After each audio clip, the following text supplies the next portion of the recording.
Hi, Jay.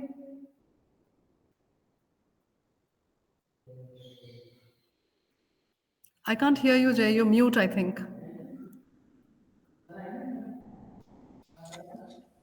Yeah, better. Yeah. Can you hear me? Okay, good. Yeah. Perfect, perfect. So we just have a few more minutes to. So I got your presentation. So I will share it. So we. Okay. So we're waiting for people to come in, and we'll start sharp at 4. Okay. Yeah. So I'm just going to be off. I'm here, but I'm just going to be mute and off my video for a minute because I'm going to get your PowerPoint on track. Okay. Good. Okay. Very good. Thank you for coming in. It's like 7:30 in the evening for you. That's okay. Yeah. All right. Just a few more minutes. Thank you. Yeah. Sure. Yeah. I will wait to turn off my camera and waiting Sure. for. Sure. Okay. Sure. Yeah. Thanks, Jay. Sure. Catch Yeah. catch you a little later. Yeah.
Jay, I was just wondering, would you be able to are you able to present your slides? Well, I think that I can share my own screen if you Yeah. like. Yeah. I'll try to myself. Yeah. Yeah. Ankit, can you please stop sharing? We'll see if Professor Jay is able to share his slides. Okay. Just a second.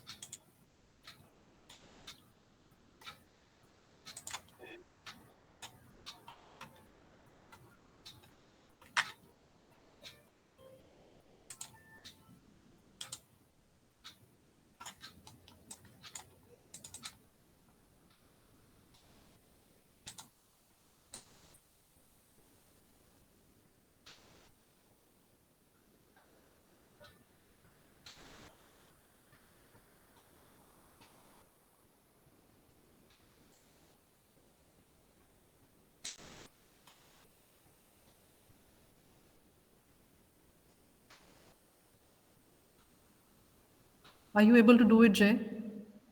Just a second. I like to figure out that how to do this. Sure.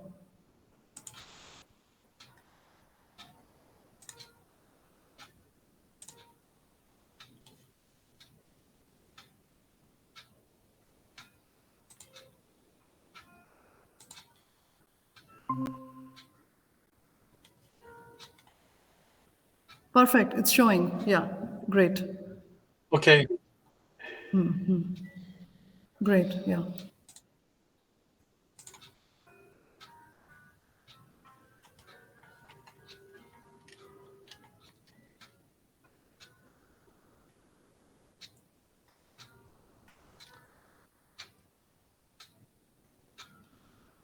I'm not quite sure that the screen I can see right now is still also you can see. I can see it. It's very clear. That is not the content part. That is the first part. Did you The did you present a window or a tab? I'm using window. Yeah. Then you should be able to use the arrows on your keyboard and take it left, right. Yep. Use the right arrow. Is it going anywhere? It's It not doesn't work moving. at all. It's not moving. Yeah, It's not moving. Yeah. I it's think not that's. moving. How about that? Now it's moving. It's not moving. It's not moving. So it's a problem. So I think, Jay, there are three ways of doing it. One is a tab, one is a window, and one is your entire screen. So see which one works for you. Okay. Let's see. I just right now the stop the sharing. Sure. Yeah. Maybe let me try one more time. Okay. Yeah, please. Just a second.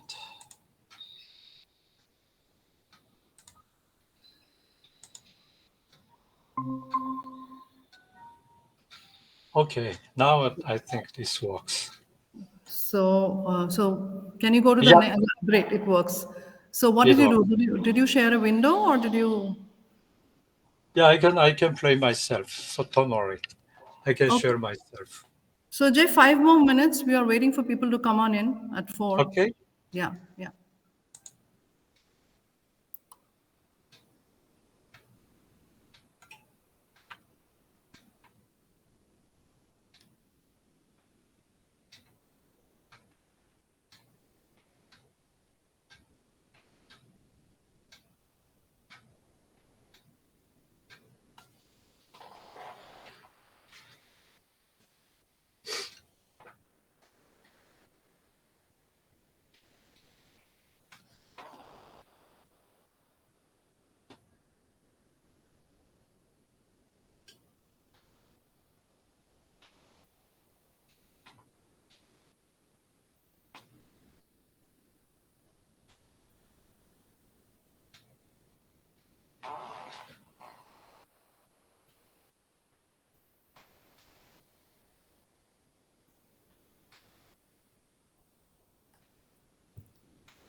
We will be parallelly recording it, Jay, and Professor Luthra has apologized. He couldn't be here to welcome you today because he has a conference for 2 days that he had to go for. Hmm.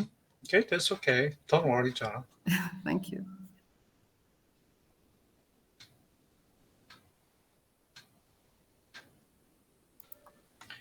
So I'm supposed to give my lecture within 1 hour, right? Uh, Actually, it's anytime anywhere between 30 to 45 minutes. If you can wrap it in Okay. 45 minutes, yeah. Okay. 45. Okay. It's a long. I saw your slides. It's pretty long. Yeah, it's pretty long, but I like to skip up anyway. No, but I like the systematic way that you That's the presented first it.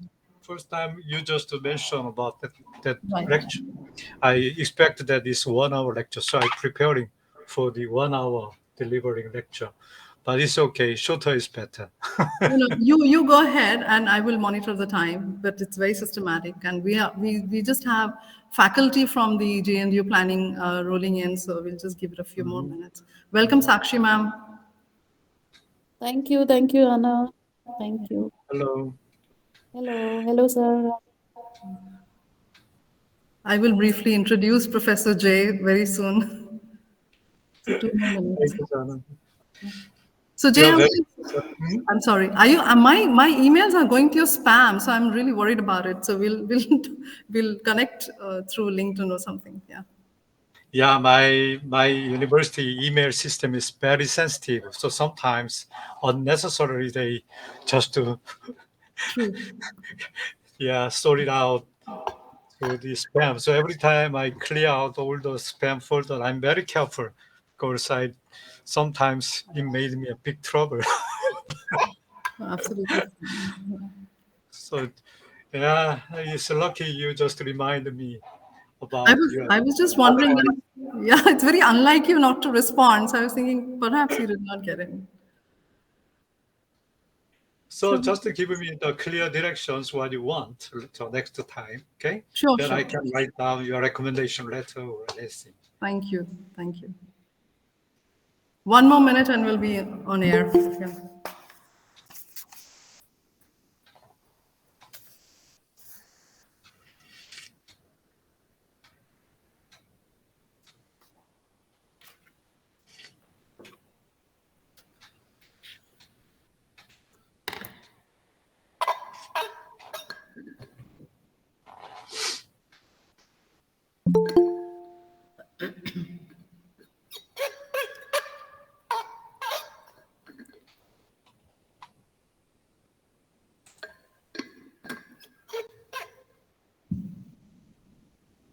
Jana, this is first time I using this Meet, Microsoft Meet program instead of the Zoom. But my feeling is that the Meet is not bad at all. No, Meet is not bad. It gives you the flexibility of the same link that you can use over and over Yeah, again. And that's true. Yeah. And if somebody wants to use Zoom, it should be paid, but it doesn't have to pay at all. right. So Is that Jay, it's correct? 4 o'clock. So I'm going to officially begin. Yeah. So, good morning, good afternoon, and good evening. It's an international lecture series. And on behalf of the Center for Sustainable Habitat, Guru Nanak Dev University, Amritsar, here in India, I welcome everyone logged in onto this virtual platform. Today's lecture is a part of the lecture series that was initiated on the 7th of October last year, that is 2022, to celebrate the World Metropolitan Day. This lecture series is designed over one academic year and focus is on the synergy between Metropolis and heritage and sustainability, heritage management being at the core of the discussion. The lecture series delves into the parameters of a metropolitan sustainable habitat, and within that, the core idea of transversality of heritage across the parameters is the emphasis. The parameters of the sustainable habitat taken correspond to the UN Sustainable Development Goals, and each month, one parameter of sustainable habitat is taken and seen in the context of heritage management. The idea is to see heritage as not only a driver, but also an enabler of UN SDGs, and thereby focusing on UN SDG target 11.4, that is safeguarding and protecting the world's cultural and natural heritage. Each of the lecture series addresses how heritage management contributes to the overarching theme of leaving no one behind, and within that, addresses SDGs pertaining to economy, society, environment, and the 5 Ps of people, planet, prosperity, peace, and partnership. The introduction to the series was given by academic scholar, professional, Professor Dr. Michael Turner from Jerusalem. This was followed by a lecture by Professor David Simon from London, who talked on the burning issue of SDG 13, that is action to combat climate change and impacts. We have had Professor Beke Yukalina from New York State University speaking on the relevance of SDG 5, that is gender equality. Today, we start this new year, 2023, with a very special lecture by a very special person, by a world-renowned scholar, academic researcher, and professional, Professor Heon Choi from Konkuk University, Seoul, Republic of Korea. On behalf of GNDU CSH, I would like to welcome Professor Choi for accepting our invitation for this, for participating in the lecture series. And a few words of introduction. He doesn't need any introduction, but still, I would like to introduce him for the larger audience here today. Professor Heon Choi worked in the field of urban geography over 30 years. His BA and MA from Seoul National University and PhD from Geography at the University of Minnesota in 1993. Being professor since 1995 and currently chair of Geography Department and World Heritage Studies graduate program in Konkuk University, Seoul, Korea. He was the president of the Korean Urban Geographical Society between 2012 and 2013. His works extended to university bureaus, serving as vice president for academic admission, academic affairs, and strategic planning during 2016 and 2019. Also, he's a member of ICOMOS World Heritage Panel and Secretary General of ICOMOS Korea during 2015 and 2017. His teaching covers both in human geography and heritage studies, including urban geography, heritage planning, cultural heritage, steering committee members of Heritage Policy Initiative, and a member of the WC for Our World Heritage. So before I give the floor to Professor Jay, I would like a few housekeeping rules before we begin. So you will notice that this is an open platform, and so that we can have a one-to-one discussion in the end. Meanwhile, please be on mute with your video switched off, and you can do the otherwise when you're prompted to do the same. I encourage you to type in your questions in the chat box. The questions will be taken towards the end of the lecture and help us make the discussion more interactive. And please don't forget to type in your name and representation and designation as you do that. Thank you. And with no further delay, I will give the floor to Professor Jay. Professor Choi, please enlighten us. Thank you, Johanna. Thanks everyone for inviting me to this beautiful lecture series. And then I'm not quite sure that I'm the qualified person to give a lecture to all of you distinguished guests here. But I'll try to my best to deliver the basic concept and the basic ideas about what is the heritage education in relation to these sustainable metropolises, and also the perspective of the SDG 4. So my name is Jay. Jay is my English nickname. The Korean, the first name is a little bit difficult for you because it's quite a different system, like the English name system. So Heon is my first name, but it's Chinese character actually. So it doesn't matter to put it together or detach it, but I prefer to first to put it together. But well, sometimes it's very hard to pronunciation. So all of my friends, foreign overseas, just call me Jay. So just feel free to call me Jay. I'm a chair of the World Heritage Studies program in Konkuk University right now. Our department is the only unique World Heritage Program department running for the master's program and PhD program in Korea. So personally, I'm quite feeling the big burden on my shoulder because I'm running for the first World Heritage Studies program here. But what I like to do is that I'm just going to focus on the program, how we manage the precious world heritage in Korea, and also provide the most of the international trend to my students to figure out that what's going on outside your world. And just making them qualified person to be a site manager for the World Heritage Site, as well as the heritage educators in the Korean society. So today I'm going to share a little bit about my experience on the heritage education in relation to this sustainable metropolis. The content I'm going to tell you is the first why sustainable metropolis matters. So I like the first portion to devote on this metropolis matter and talking about the viewpoint toward the sustainable metropolis, and also as a conceptual framework to deal with this sustainable metropolis.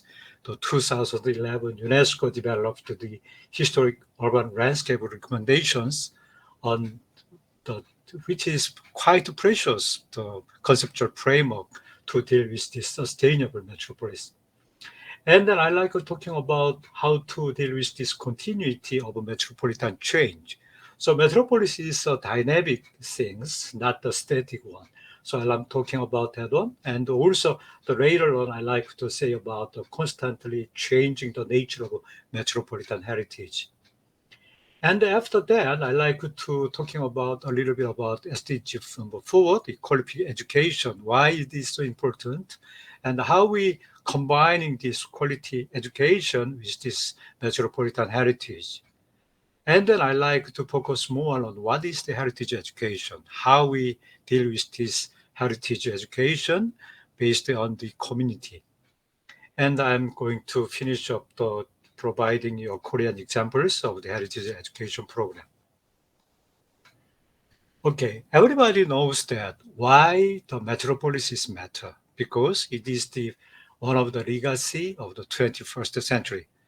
This diagram shows us that the importance of the metropolises around the world. This is actually coming from the UN Habitat, the 2020 World Metropolis Report. And you easily figure out the number of the metropolises around the world is going up quite quickly. So 2035, there are at least 2,363 metropolises, which is over 300,000 population size. And the percentage of urban population residing in these metropolises, over 63% in 2035 out of the just 40 from 1950. And also the number of the population is quite large because you can see easily the number is getting higher and higher. Especially in the Asia Pacific metropolises in 2020, the UN Habitat told us that there are at least over 1,000 metropolises, which has the over 300,000 population with the following distribution. So 21 metropolises over 10 million population, 30 metropolises has population between 5 and 10 million inhabitants, and there are quite a bunch of the large number of the metropolises. Especially the China has the most of the metropolises in Asia, followed by the India, your country, and Indonesia, Japan, and the Philippines. But there are clear regional disparities in Asia. For example, the Korea, even if the number of people, the percentage of people who are living in the large metropolises is getting higher, but we experience quite the reverse or contrast the phenomena, like we call it the shrinking city. So small and medium-sized cities, the number of the population is getting lower and lower, and then only the capital region, capital metropolitan area is getting expanded and getting growing and growing. So each country has quite different urban problems. And then we need to solve those urban problems, but using quite different measures. Whenever we're talking about the metropolis and the metropolitan heritage, I think that there are two different perspectives. The first perspective is the heritage within metropolis, and the second one would be the metropolis as a heritage. Let me starting about the heritage within metropolis that we call it the metropolitan heritage. Easily we know that each metropolis has a heritage from the past. So we can know that each heritage can be a monument or can be a point-centered one, not related to area-centered or place-centered. But right now, those ideas is quite shifting toward area-based and place-based. So right now, we like to reinterpret the role of heritage beyond the binary jargon, like the dual, the sense of the heritage. Like that, usually we divide the heritage into the two different parts, like culture and nature, or rural and urban, or tangible or intangible, or local or global, concerning the nature of the metropolitan culture. But right now, the thing is quite changed because we're combining all things together and put it into a one framework and to looking at the wholeness of that, the heritage itself. So paradigm shift from the monumental centric to historic urban area, combined with the memory places, cultural landscape, infrastructure, historic urban landscape, conceptual framework, and also the multiplicity of social identities in its attributes and representation in the metropolitan context, so-called people-centered or place-centered. That is recently the trend we can see. So it advocates an integrative approach for metropolitan heritage, including the policies, planning, governance, and ecology. So how we apply the planning concept into this heritage, I think that the heritage planning is the matter is the how we manage, how we control the change with the heritage. So how we control the change, including the dilapidation of the heritage and the changing the social, political, economic environment around the heritage. That is the matter. And the second one is that heritage as a kind of a metropolis itself is a heritage. So we easily understand that the city itself constantly change. So there are territorial dynamics within social political dynamics. I can just tell you about the Seoul case a little bit later on. So just dealing with this change and just looking the metropolis as a heritage, we need to take a quite different approach that was developed in the urban geography and the architecture field. Like I better prefer it urban morphological approach. Actually, this term is developed by the England, the urban geographer Michael Conchen. But anyway, the urban morphological approach is quite a precious approach to deal with these spatial transformations and the changes from time to time. So Metropolis has quite a variety of depending on what time period it belongs to. So, and another thing is that recently we figured out that the metropolis within a bigger framework, like the constantly changing ecological system relating to the social economic environment.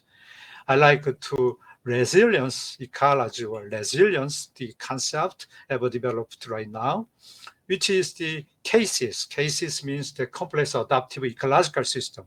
So it means that the metropolis itself is a living thing, not a dead one. So it's constantly changed. I like to take an example of the Seoul like here. This is actually show us that the population, the change starting around 1957 up to 2005.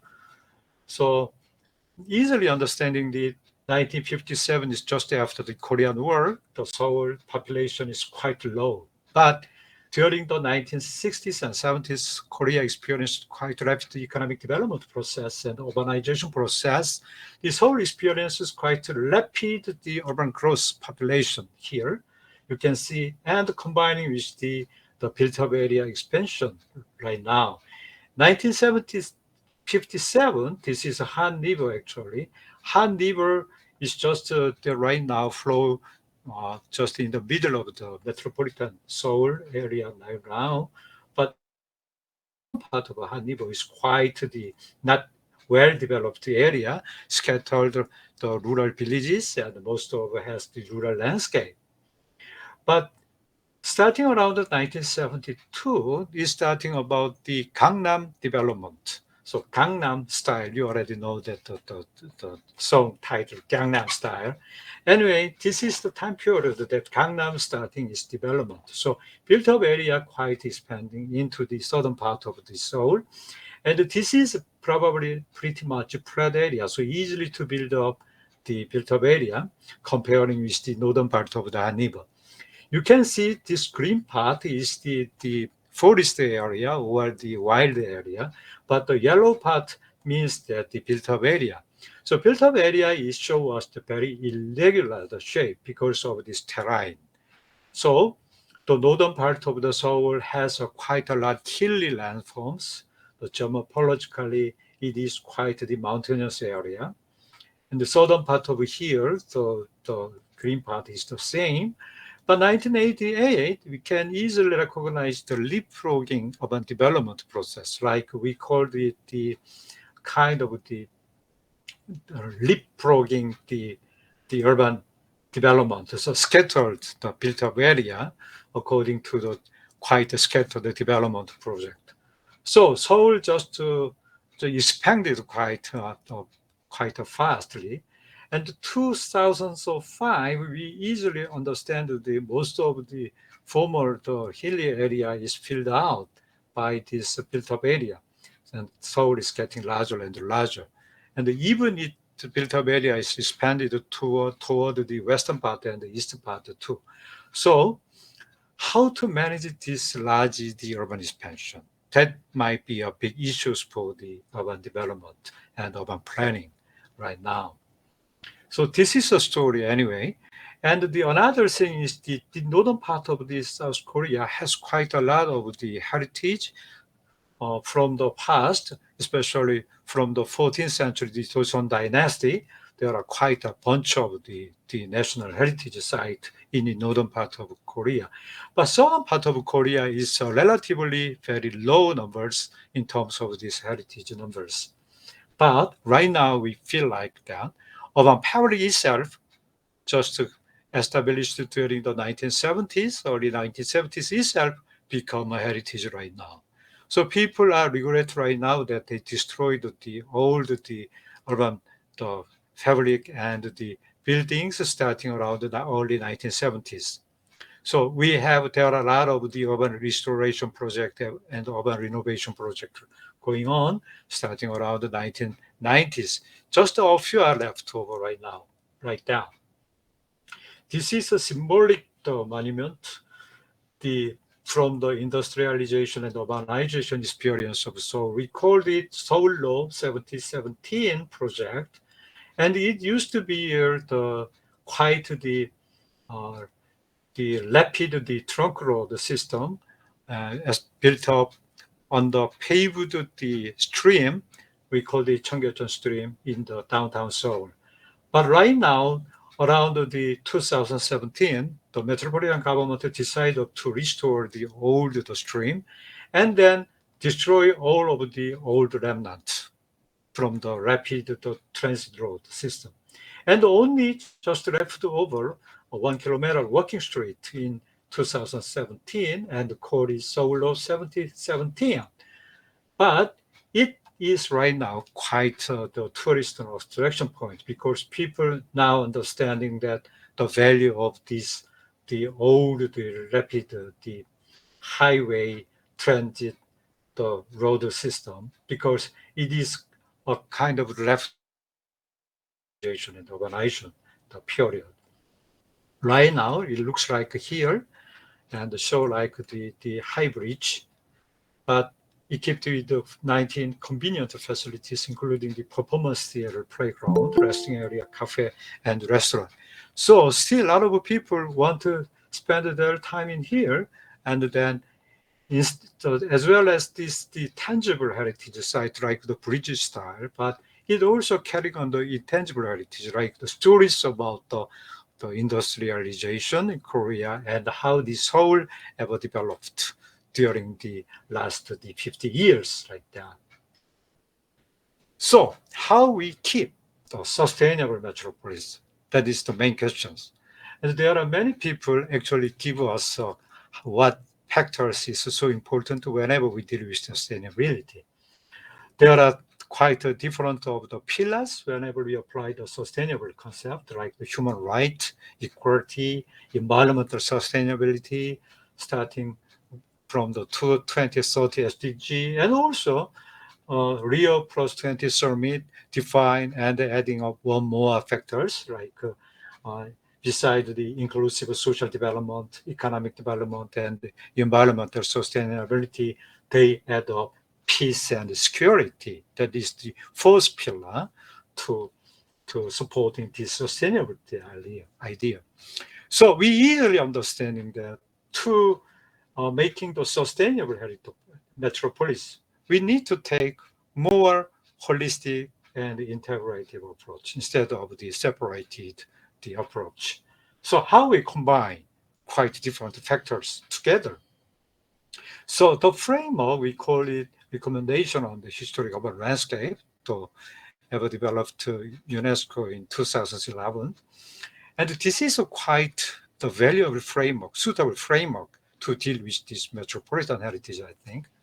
The historic urban landscape is an urban area understood as a result of historic layering of cultural and natural value and attribute.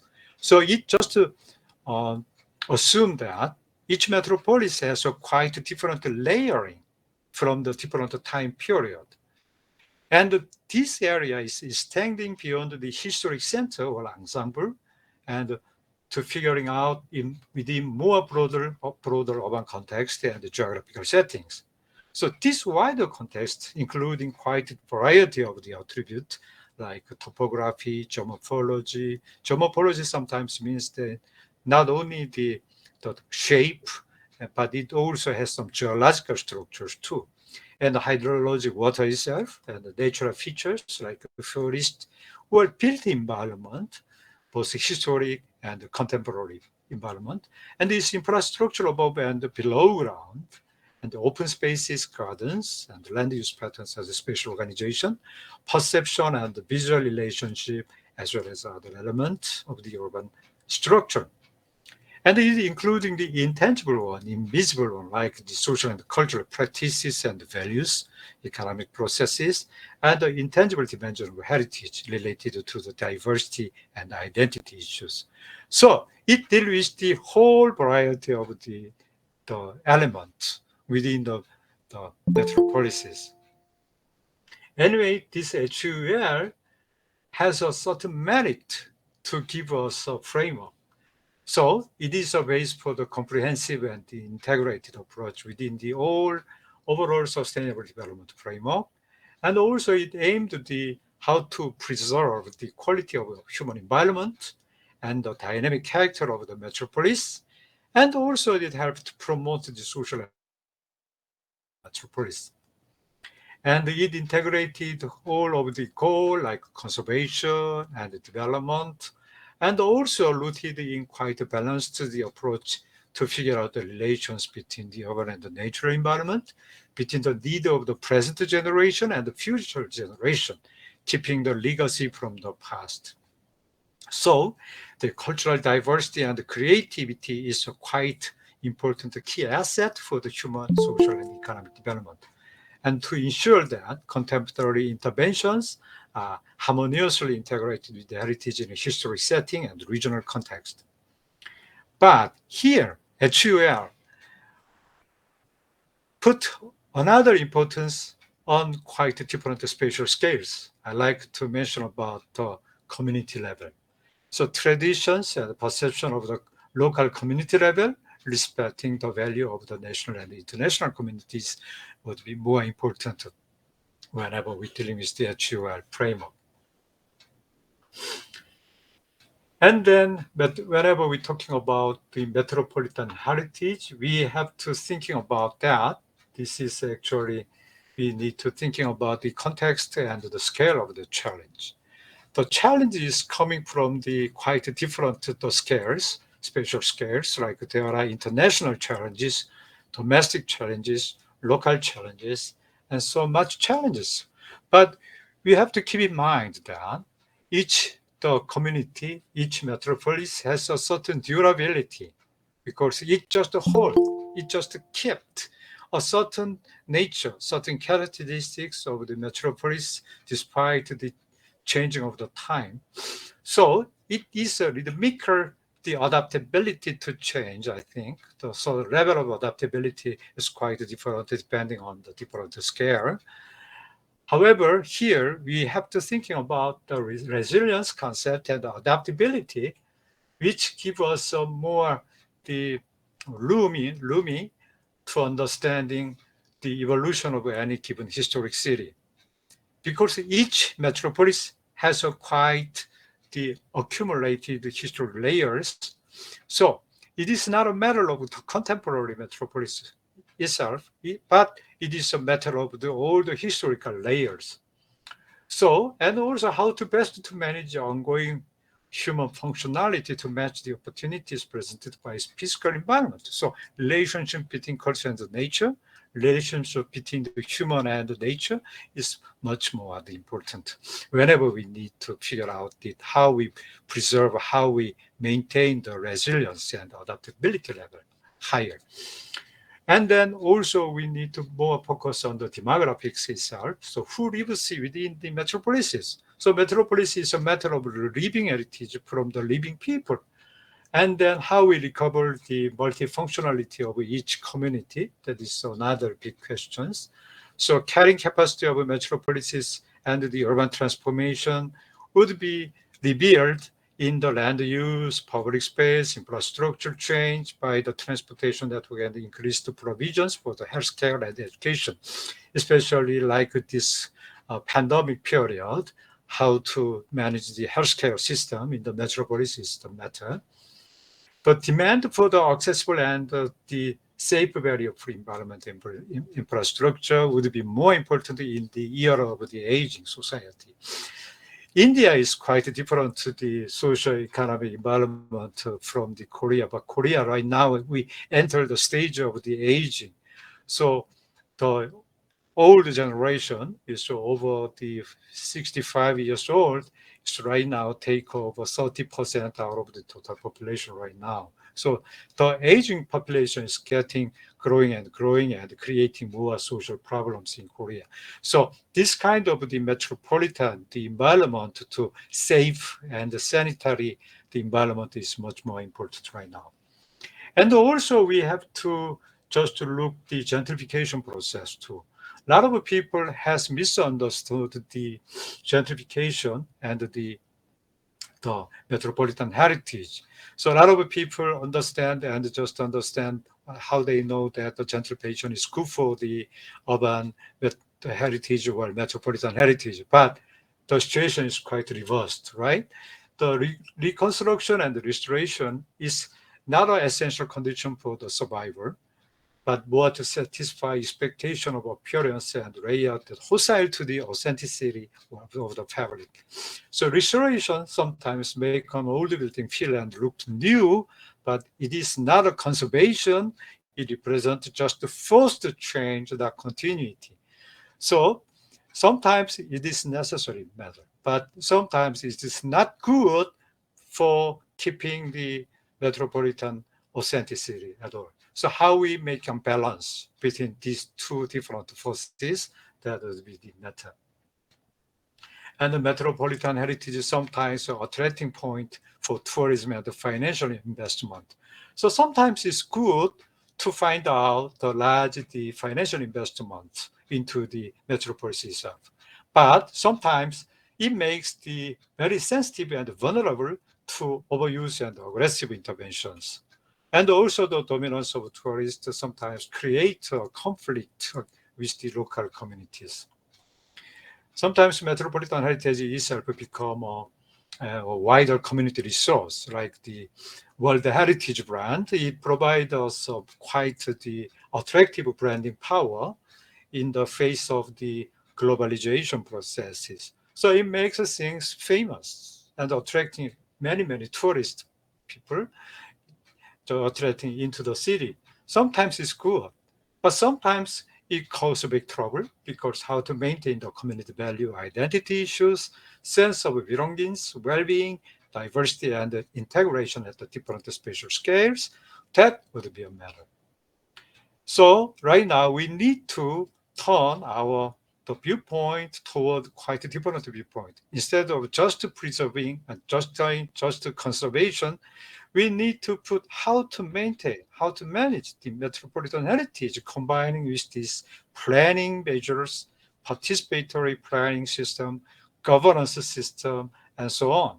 So this is the metropolitan heritage framework in the new era of the globalization and the digitalization anyway. So community value is getting more important because we all know that the cultural values are acquired and evaluated with the passage of time. So tangible heritage list may well not be the same as the element of the built environment. which has the intrinsic and associative meaning with the present-day urban communities. So I mean that each tangible, the heritage carry with the intangible nature of that tangible heritage. So we need a story combining with the places, with the story combining with the local communities. So this is actually at the heart of the sustainable communities, including the tangible and the intangible heritage together. This intangible heritage also meaning the memory of the community. That would be the real heritage anyway. So community engagement is very important to how to raise up the awareness level in the community, and being largely perceived as just one way, top-down educative process. That is one side of the heritage education. But right now, we figure out that there are a variety of the approaches to bottom-up approach for the heritage education too. And community engagement is a key to stewardship and avoiding the negative impact. Because the one side, we call that the authoritative discourse, the heritage discourse, the AHD, authoritative heritage discourse is one-way directions for the heritage education. But sometimes it can be distorted. It can be just one, carry on just one side story. But the local level, the community level, carry on quite different stories around the heritage itself. So coordination and facilitation combining with this variety of the stakeholders, quite different interest groups, that would be the matter too. Okay, UNESCO actually provides us quite a variety of the programs for the heritage education and capacity building activities.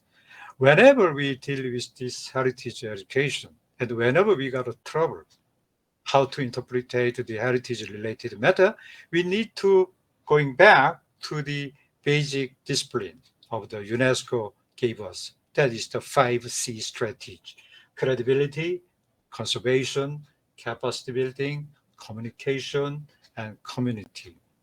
Actually, this is basic discipline whenever we deal with the world heritage or the heritage, no matter what the spatial scales.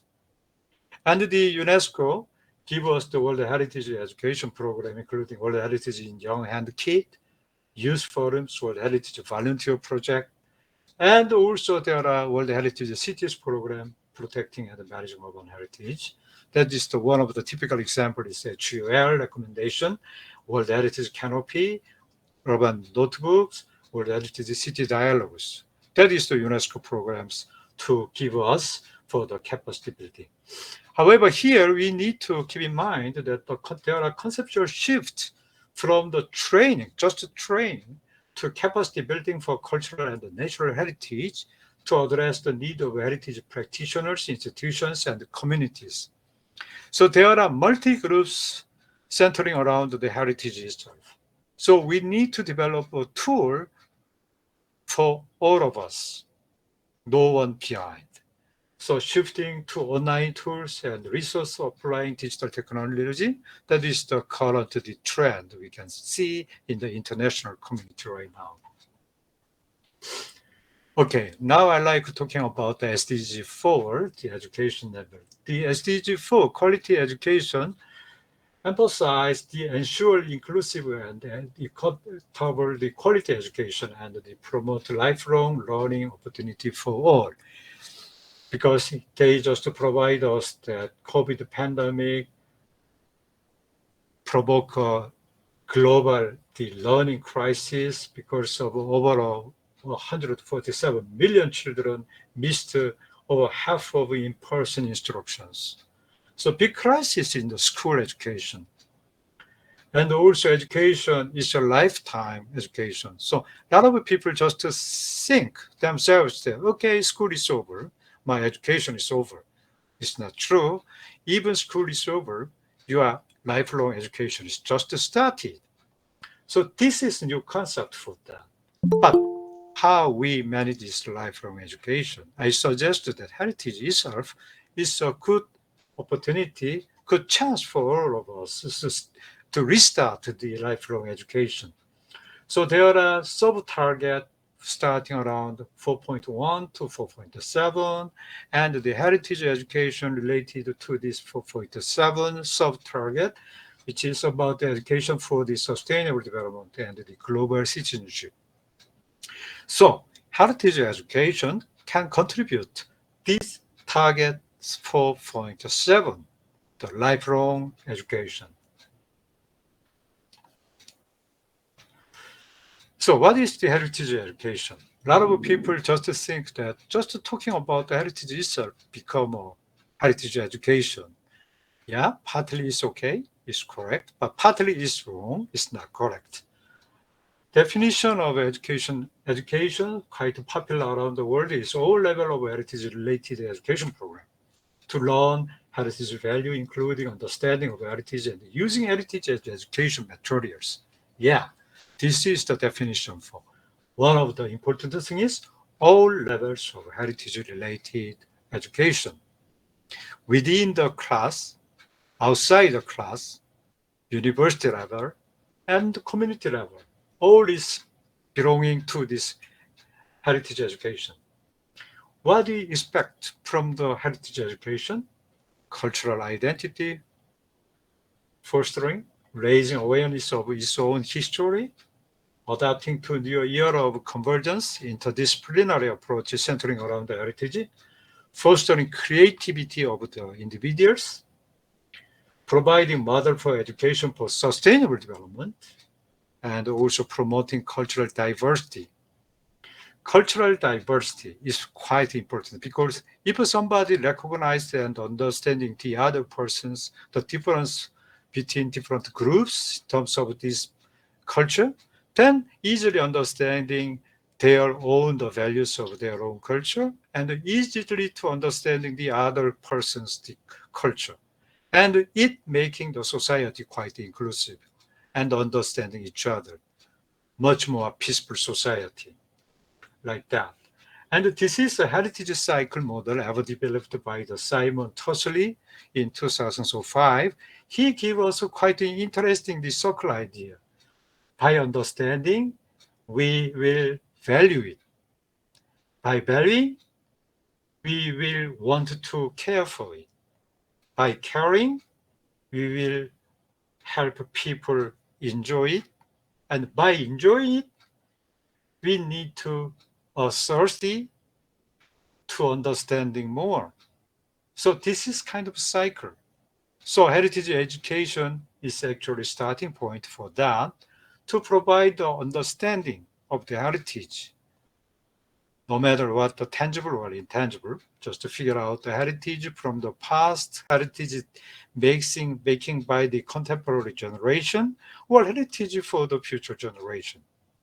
Understanding, actually creating a valuing, and this valuing lead to a caring, and the caring combined with the game and other enjoying activities, that just another the good circle for the heritage education. So this is the Simon and Tosley's basic idea. And there are type of heritage education. First one is related to school curriculum. That's what they call it, the school education. Second one is not related to school curriculum, but it is a social education, lifelong social education. Third one is professional education, like us, the university level education, to raising up the professionals, like master's degree and PhD student people. And the education format for the heritage education take three different formats. The first one is lecture type. This quite we all well know that. Also field trip and also experiences. And I like to mention right now about the Korean education program. Korea, we have quite a strong legal basis for heritage education. It's clearly mentioned in the legal foundation. That's we call it the Choi Act. Choi is the Cultural Heritage Protection Act, and it's one of the strongest legal base, just followed by the Constitution itself. So it's much more strong legal base. The Article 2 defines what is heritage education and also what is the necessity of education. And also it comes with the Implementation Protection Act, the article number 1, that is a mandatory heritage education for the social groups.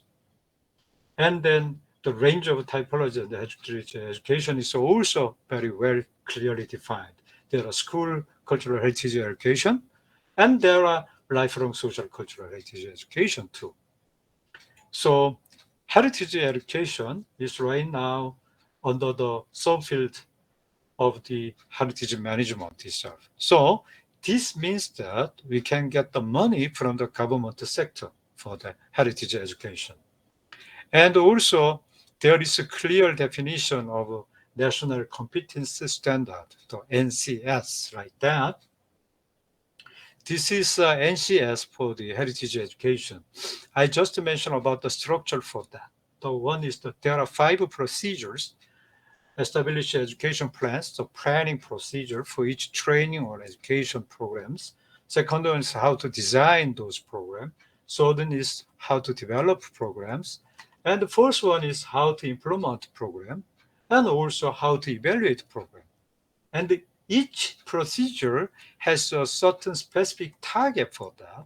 And this target is divided in 3 different portions, covering up the knowledge part, the technique or skills part, and the third one is the attitude part. And it gave quite clear aims and target for the programs. You have to write down what you need to learn, what you need to provide, and something like that, following this NCS structure. Okay.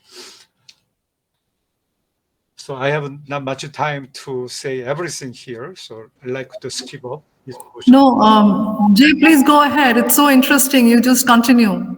It's amazing. Oh, really? Don't let me bother you. Yeah. Okay, just to mention a couple of things, how to design the program. The first target is education topic and goals.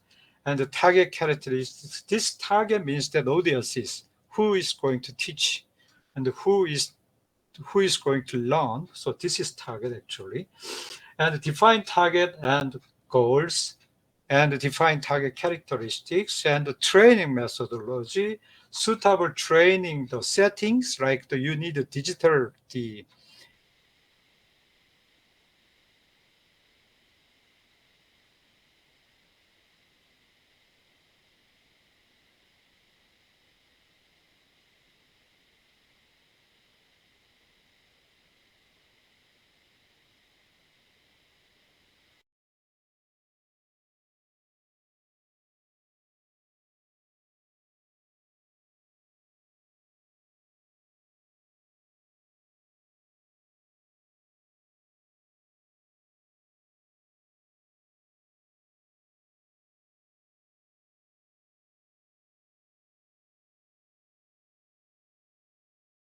sometimes you need to figure out that how it related to regular school curriculum.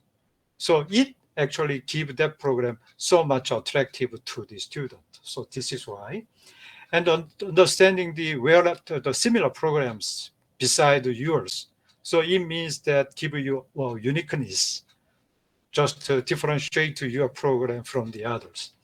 And also including the evaluation method and figure out the teaching and learning guide. Like that here, I like to tell you the funny story that usually we take the exams, give the exam paper and just to give us an answer like that. But right now, the evaluation process is quite different. It is kind of a game. So like that, there are reward system. If you get the right answer, you can get a reward. And that this is a game. So everybody involving that program has enjoying it, and very it's kind of a fun game. But this is actually the truth is that is the evaluation process. So somebody who evaluates them, even the program itself and the individuals and their performance level and so on. So that's quite interesting, right? And also skills and techniques. So topics linking to school curriculum and the museum education level, how they design using the PPT or other the digital technology combined. And so a lot of things just going on together. But this framework actually gives us that those kind of structuring the process, how to provide them the heritage education or heritage training programs. Anyway, so this is mandatory and the requirement for each heritage-related the education program. So I'd like to tell you a little bit later more, okay? And the current status of the heritage education program in Korea, this is one of the truths. Like we produced annually over 69,000 cultural heritage guidance. So this is just the people, the young people, adult people who is getting through this heritage education program. And they just declare themselves as an active cultural heritage keeper. So they said, okay, I'm the heritage keeper. That's my pride. And this is composed of the teenager and the college student and so on. And my university, my World Heritage program, give them a little credit if somebody who want to be involving in our program, then he just give us a kind of a short certificate that he used to be the cultural heritage keeper guidance. Then we give them a little credit for that, for the endowment. So this is kind of tricks. Anyway, so a lot of young people want to be a part of this, the cultural heritage guardian program. There are various kind of the government provided the scholarship programs and academic activities and contest, internship, and support for related club activities. Most of the money coming from the government sector and also the public sector. And some private sector also spend their money to educate this heritage related the people. There are over 600 the organizations related to cultural heritage education is coming out of the 2021 government report. And the employment type is like that, and you can easily see only a one time there, like one time or short-term invitation for the heritage educator. So like me, just invited by one certain the organization and delivering my lecture to these youngsters, they count me as this one time the heritage education. So usually I gave 4 or 5 times the class lecture for these youngsters annual base. No, the non-regular base is 26%, full-time is 26%. So regular job takes only 18%. All this is people who is employed by the museums or government agencies. So most of these the regular job from the Cultural Heritage Administration affiliated institutions, over 55%. Art galleries, this is run by the private the organization, and 52%.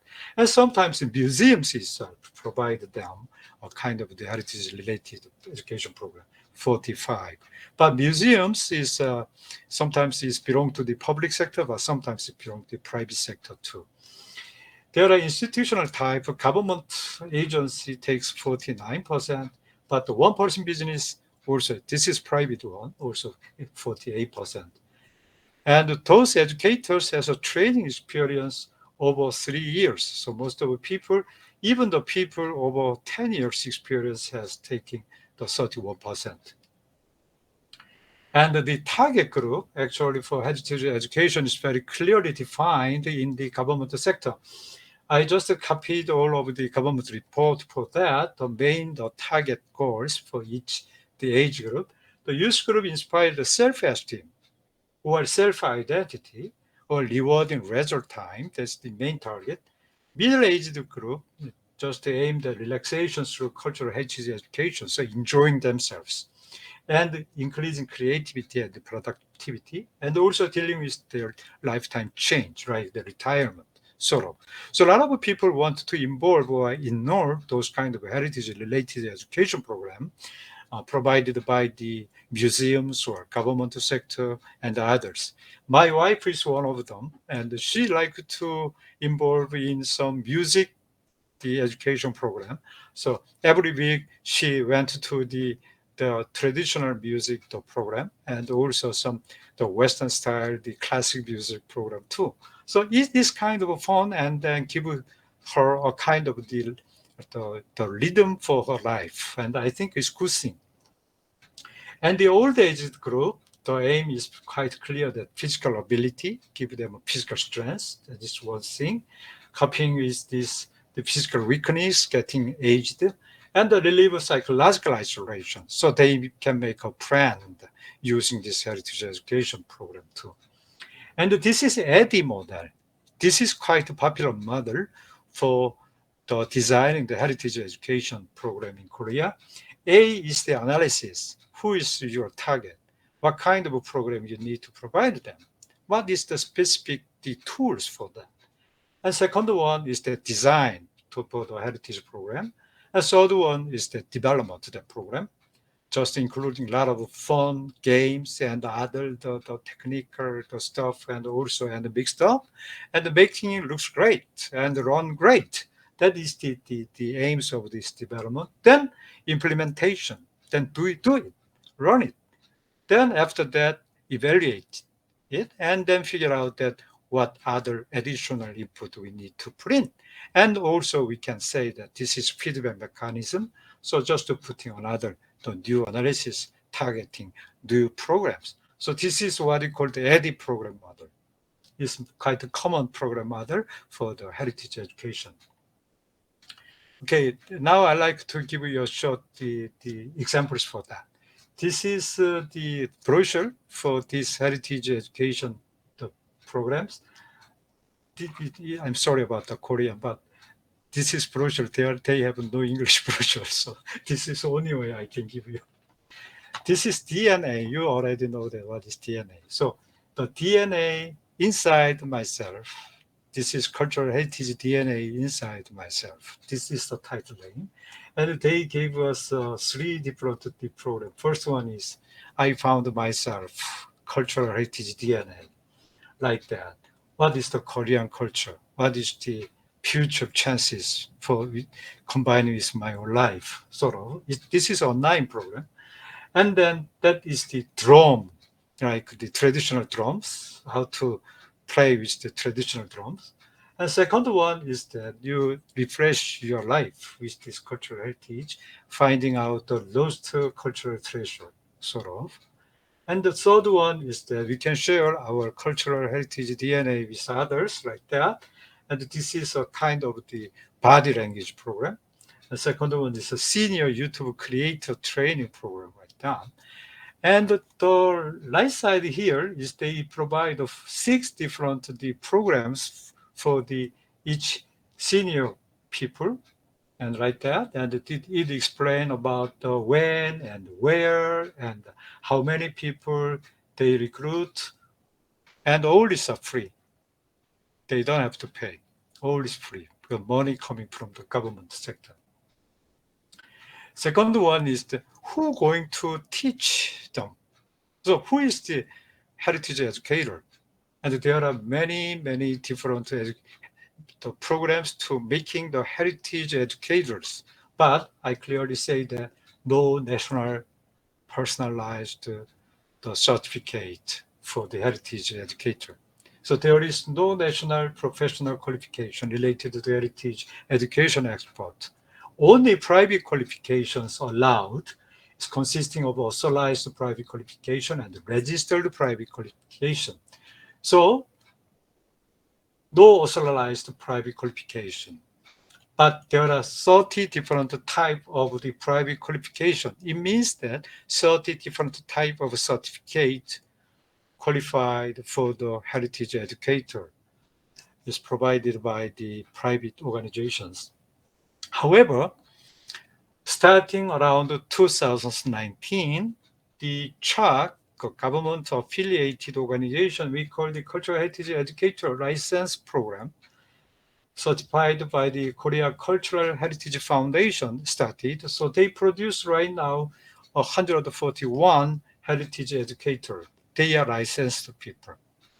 Why people are reluctant to give them a authorized license?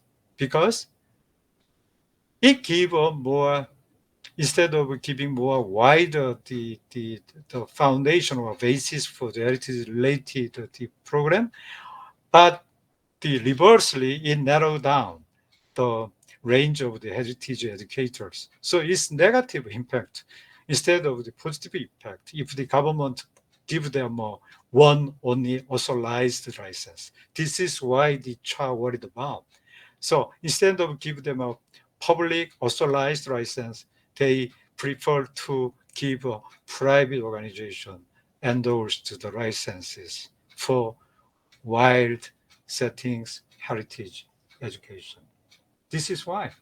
And these two brochures give us an idea about the heritage education program, educators program, and say that, okay, we recruit the number of persons for that and how long hours they are educated to qualify for the heritage educator like that. Okay, so officially we have 5 different institutions providing this heritage education educators program. So current status of training course for heritage professionals actually outside the university, the, the government sector, the direct training program by Chai and the affiliated institution. One of the representing the institution, we called it Korea National University of Cultural Heritage, so called the KNUC.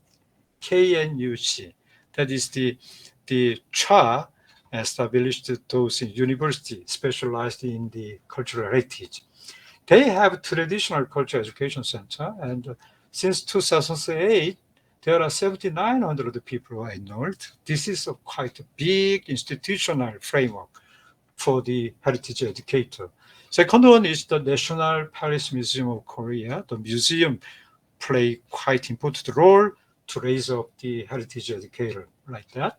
They playing many different training programs here in relation to the purpose of the museum.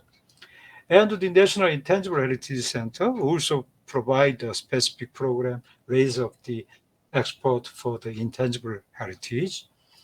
And the National Research Institute for the Maritime Cultural Heritage, they have 2 different institutions. One is Mokpo and the other one is another places. But these two, the institutions actually, this one, give us a kind of the training program specialized in the maritime heritage. And the last one is Korean Cultural Heritage Foundation, that is the CHA affiliated institution. And this institution provides a specialized the heritage program since 2018. And the 3 or 4 training courses up to 4 and 5 days program, total 32 hours like that. And I'd like to show you the local-based heritage education program. First one is the CHA, the government providing the program right now. All different variety of programs relating to the World Heritage Site too. And then this is number of programs they provided. And also one of the examples I can show you relating to the urban heritage, like metropolitan heritage. So this one is the mom, sister, let's go enjoy the Jeongdong, that is the historic urban center. And then the main program is the 5 4 main program, visiting major the heritage site and experience something. And this is another the program visiting the Gongju, that is the World Heritage Site. And that is the show us that let's figure out the modernization process in Korea throughout this modern heritage. And they provide 4 different heritage programs here. And this is combining with this technology, like the digital technology. We have say that AR, the artificial reality, how to combine this artificial reality, and they just provide a kind of software installed in your cell phone, and then using your cell phone, and if you take using your camera and put that heritage site, that easily just understanding the artificial reality, the, the programs is just combining and tell you about the whole story about that. And this is the Mokpo. Mokpo is the open port starting around the 19th century. This is at one of the first port, sea port, during the colonial times. And but it just tell about all of the story about this is kind of a field trip project. Professor Jay, may I Yeah. ask you to wrap it up now? We passed 1 hour, Okay. Okay. Thank you. So Sorry. all Yeah. that's okay. All this this is the case studies for the local based the heritage program. And I like to wrap up, like say just that, the heritage education is quite important. So before you prepare your own heritage program, this is the point that I recommend you. Prepare systematic and standardized curriculum first. And then content is variety, that is preferable, and sufficient using the pedagogical and educational methodological knowledge, and then connect cultural heritage education with the school curriculum. That is very important. And then professional instructors to nurture high quality cultural heritage education. That is very important too. And the qualification and accreditation system for cultural heritage educators. That is the recommendation for the university related heritage program. Okay, thank you very much for your attention. Wow, that was amazing, Jay. Thank you so much. And we already have a question. And I also have a question for you, but that I will, after we. So we have M. Sharma. Would you like to switch on your camera and ask your questions So directly? just a second. I like to, yep. Is there in the chat? Yeah, that's good. Uh, M. Sharma, would you like to ask the question directly yourself? Okay, never mind. So the question is, how is equity education catalyzed in heritage education? That is a question. Yeah, it's there in the chat. Okay, I like to, yep. I It's a like little to one. see Yeah. the chat first. Okay. Yeah, M. Sharma is online. Would you like to switch on your camera and ask the question yourself? Sure, ma'am. Thank you. Yeah. Go ahead. Okay. How equity education catalyzed in heritage education? Okay, that's the quite important question, I think. The especially the equality problem is a matter right now in Korea. Gender issues related to gender issues. So each heritage education actually quite deal with this quite importantly the gender equality issues right now.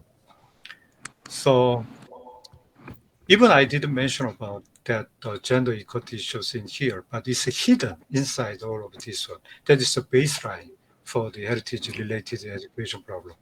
Even the number of the involvement, like the female and male student, we carefully control about the numbers, making it balanced way. Yeah, Um, yeah, please. Go ahead. Yeah.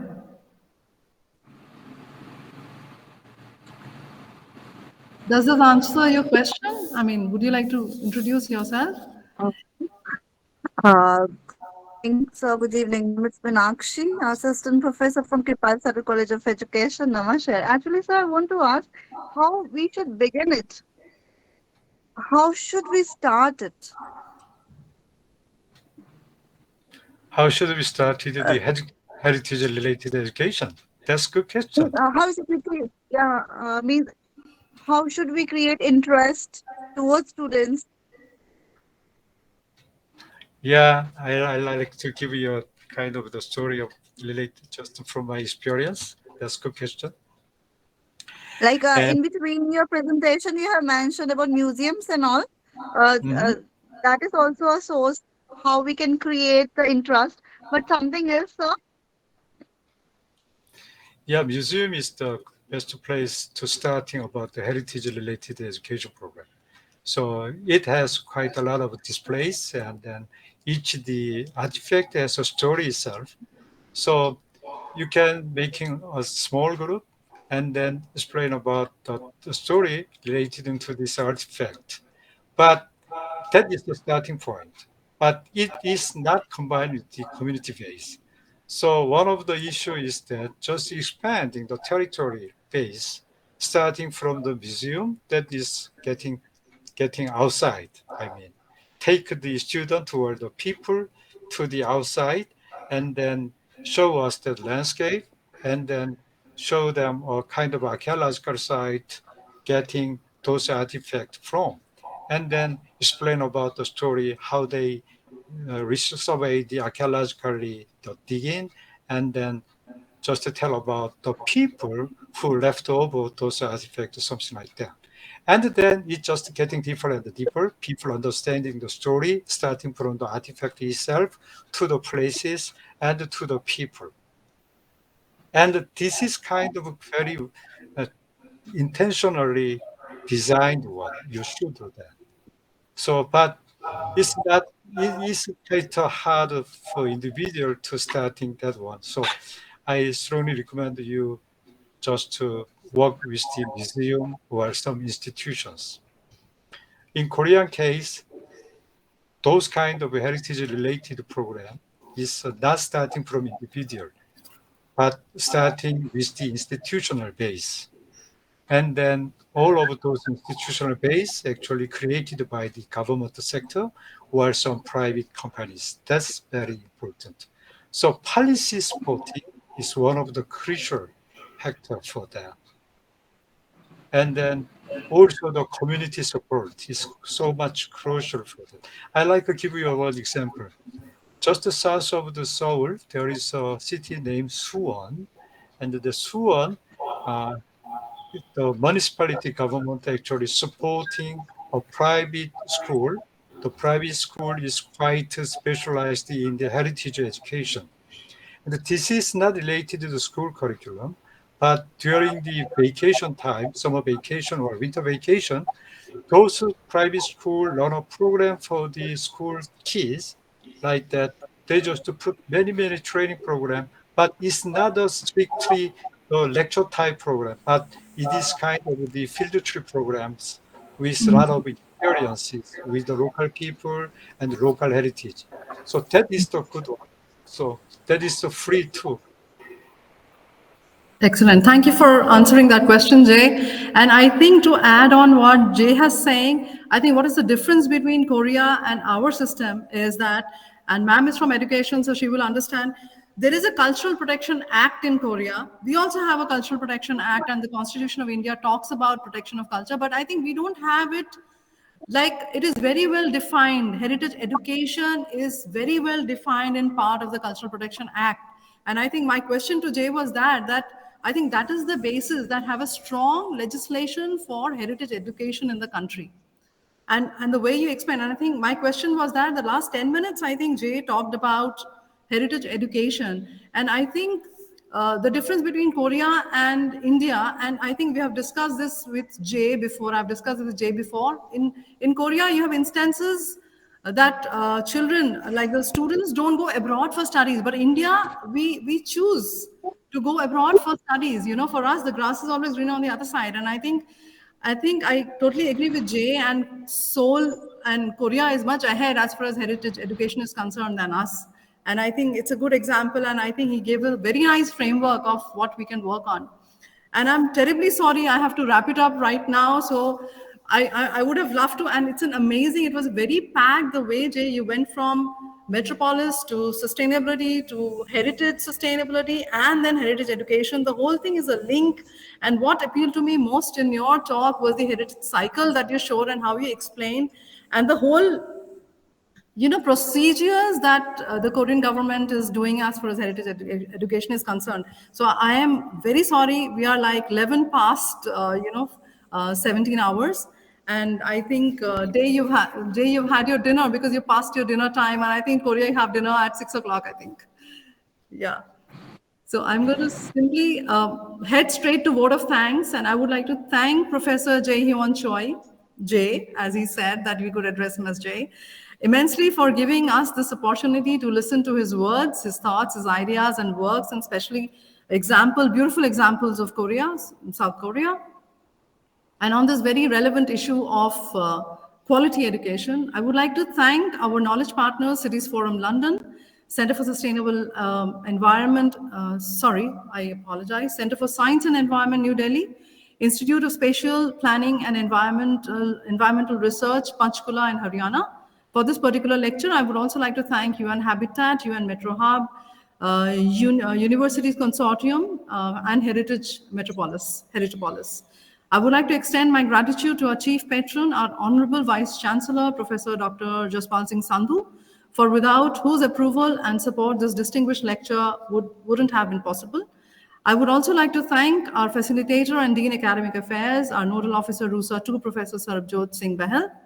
I'm most grateful to our chair of this entire lecture series, Professor Dr. Ashwini Luthra, for his support always. Last but not the least, most essentially, Ankit, our backstage, our technical support, without whom our online webinars, lectures would not be possible. I would also like to thank Sandeep for his assistance, and most importantly, I would like to thank the entire team of IQAC and CSH to make this happen. I would like to thank my friend and colleague at the University of Cambridge, UK, Hyun Jae Kim, PhD scholar at the University of Cambridge Department of Archaeology, and his research is about local communities' post-colonial perception, for his help with the international coverage of this lecture series on the Heritopolis platforms. And once again, I extend my warmest of regards and thanks to Professor Heon Choi, and thank you on behalf of CSH and GNDU. And thank you for all for logging in, and do log in next month for another very interesting lecture. Jay, thank you so much. Thank you, Jana. Thank you for everything. Thank you all. See you. Thank you so much. Bye-bye. Bye.